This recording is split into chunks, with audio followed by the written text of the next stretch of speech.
Injuries suck. Never ever do we like to see a player go down. Any player. But it hurts so much more when that player could have been great. Portland is no stranger to injuries. Their first pick of the 2007 NBA draft, Greg Oden, wasn't as much of a bust as he was just prone to injuries. And the sixth pick of the 2006 NBA draft didn't fare much better. Hello everyone, I'm Purple Prince, and today I want to tell you the Brandon Roy story. Quite possibly one of the biggest what-ifs in NBA history.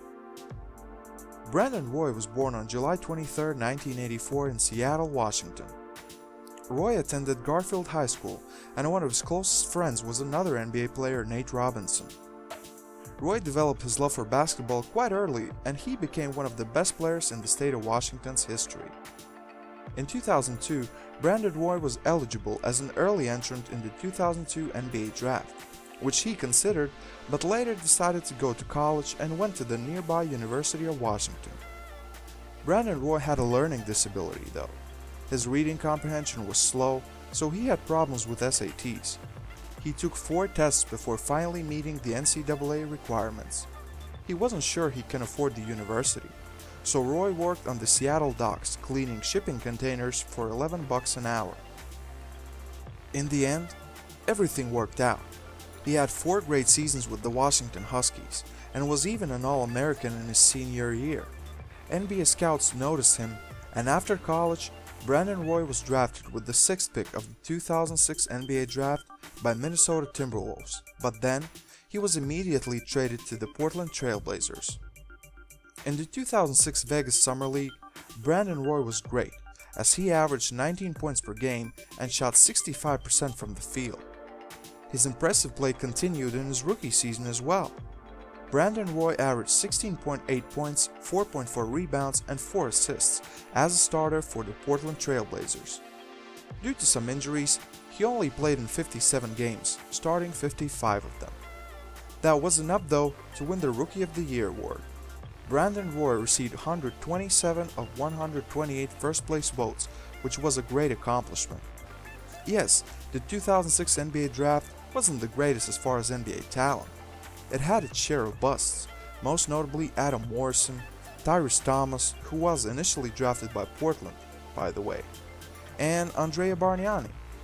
But the draft also had some very good players, like Roy's future teammate LaMarcus Aldridge, Kyle Lowry, Paul Millsap, and Rudy Gay. In his sophomore season, Brandon Roy was even better. First of all, he played in 74 games and only had some ankle issues around the All-Star break. Secondly, he was selected to the 2008 NBA All-Star squad as a reward for his impressive growth as a player.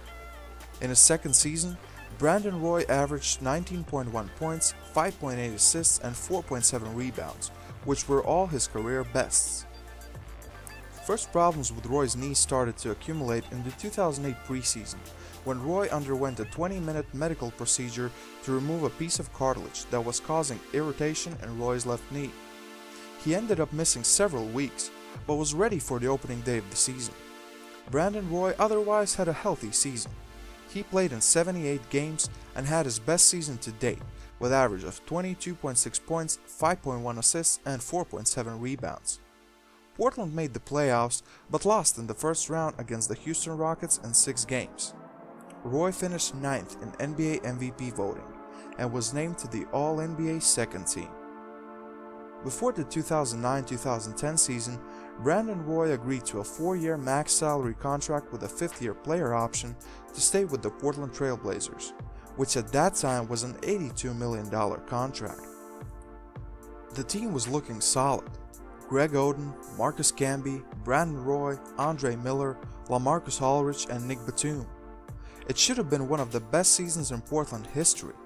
Yet Greg Oden got injured and played in only 21 games, Marcus Camby played only 23 games, and the team as a whole was struggling with injuries, including Brandon Roy.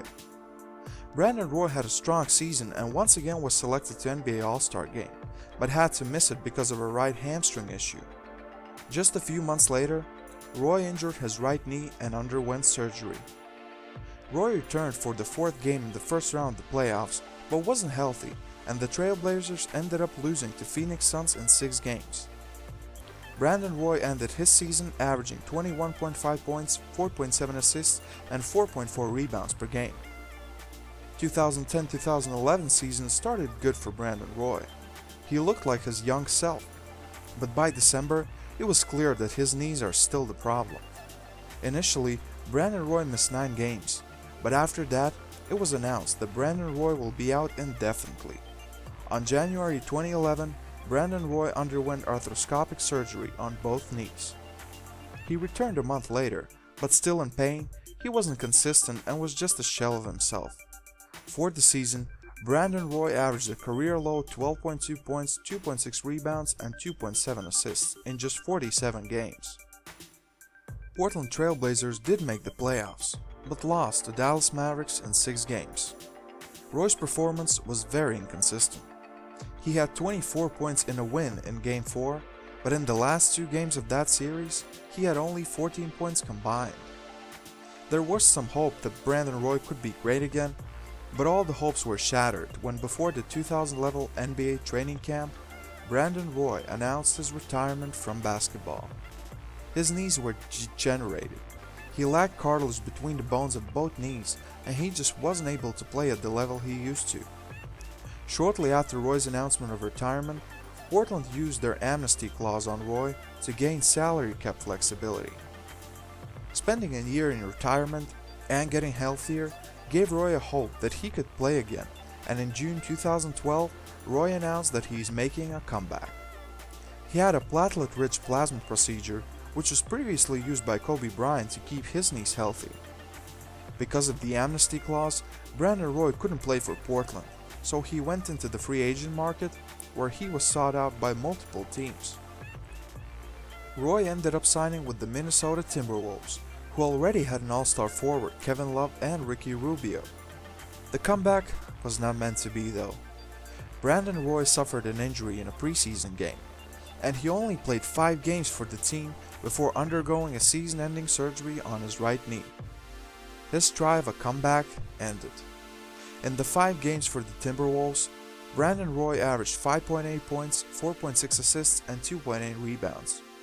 Brandon Roy finally acknowledged that his playing days are over, at just 28 years of age. After the season, Roy was waived by Minnesota, and he knew that there are no chances of him playing again. He said, "Anytime you walk away from the game, you have what-ifs. I feel like I was able to answer those questions last year by going out there and giving it a try." Sadly, his basketball career ended only after 6 seasons in the league. Brandon Roy played in only 326 games and averaged 18.8 points, 4.7 assists, and 4.3 rebounds for his career. At 6'6", he had the length, the build, and the poise to accomplish great things, but his health unfortunately had different plans. Basketball didn't go away from Brandon Roy, or should I say Brandon Roy never left basketball. Even though he was not able to play at a high level, Brandon Roy wanted to help others in achieving dreams he never could because of his health. In 2016, Brandon Roy took on the head coach duties of the Nathan Hale High School boys basketball team. In 2017, Brandon Roy received a Naismith National High School Coach of the Year award after going a perfect 29-0 during the regular season. In May 2017, Roy was named as a head coach of Garfield High School boys basketball team, where he also had great success in leading his squad to the Class 3A state championship in March. Recently, in September 2018, Roy announced that he will step aside from coaching, but he also said he plans to return to coaching for the 2019-2020 season. Now, as a coach, I'm sure Brandon Roy sees players from a different perspective, and maybe he even sees someone just like him, a player with great talent, but hopefully a better health to succeed in the professional basketball. Thanks for watching, guys. What do you think Brandon Roy could have achieved if he would have stayed healthy? Do you think Brandon Roy could have been a Hall of Famer? Leave a comment below, like this video, and subscribe for future NBA content. This was Purple Prince, and I'm out. With me and get rich, pop one. whip off, then she fly through the six. Keep a real nigga and she fuck with the bitch. 6 in the morning and we still talking shit. Drink 'em all, let go some weed. Pop bubble gum while she thumb through her weed. Pop bubble gum